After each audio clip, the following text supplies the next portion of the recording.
চিনো কি ফাগুন মাসে ছেড়ে চলে যাবি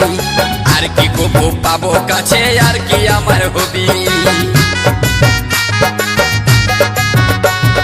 পেটে খিদা মুখে লাজ ভালো জিনিস লয় খিদা পারে মুখ ফাড়ে খুঁজে নিতে হয় আজ পাবো কাল পাবো বলে গো আমি থাকলি আশা করে আজ পাবো কাল পাবো বলে গো আমি থাকলি আশা করে আজকে দিতেই হবে আজকে দিতেই হবে আর রইব না আশাতে গো দিতে হবে।